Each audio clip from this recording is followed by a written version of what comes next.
Long டிஸ்டன்ஸ்லேருந்து வந்த ஆர்டருன்னு பார்த்தீங்கன்னா பெங்களூர் தான். அதையும் தாண்டி இங்கேருந்து கஸ்டமர் வாங்கி ஃபாரினுக்கு அந்த மாதிரி எடுத்துகிட்டு போவாங்க. பட் நான் ஸ்ட்ரெயிட்டாக இங்கேருந்து அனுப்புனது இந்த கஸ்டமருக்கு தான். இந்த ஆர்டர் எனக்கு கிடச்சது வந்து பூனேலேருந்து. ஸோ பூனே சொன்னதுமே எனக்கு கொஞ்சம் பயமாக தான் இருந்துச்சு. ஸோ கிட்டக்கே நம்ம ஏதாவது கொரியர் அனுப்பிச்சாலே அப்பப்போ கொரியரில் டேமேஜ் பண்ணிடுறாங்க. இது பூனேக்கு வேற போகிறனால சேஃப்டியாக போகணும் அப்படின்ட்டு ஒரு இது. இன்னொன்று வந்து 4 to 5 டேஸ்க்கு மேலே ஆகுன்ற மாதிரி கொரியரில் வர சொல்லியிருந்தாங்க.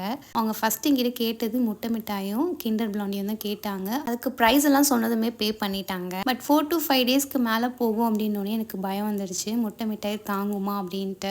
முட்டை மிட்டாயோட ஷெல்ஃப் லைஃப் 6 டேஸு. பட் எப்போ போகும்னு தெரியாதனால நான் முட்டை மிட்டாய்க்கு மட்டும் ரீஃபண்ட் பண்ணிடுறேன் அப்படின்னு சொன்னேன். பட் அதுக்கு பதிலாக ட்ரிபிள் சாக்லேட் ப்ரௌனி கொடுத்துருங்க. என் ஃப்ரெண்டு வெஜிடேரியனால ரெண்டுமே கிளாஸில் பண்ணி தர முடியுமான்னு கேட்டாங்க. ஓகே பண்ணலான்னு. அதுக்கு எவ்வளோ ஆகுதுன்னு சொல்லுங்கள், எக்ஸ்ட்ரா பே பண்ணிடுறேன் அப்படின்னாங்க. அவங்க ரிவ்யூ கடைசியாக ஷேர் பண்ணியிருக்கேன், மிஸ் பண்ணாமல் செக் பண்ணிக்கோங்க.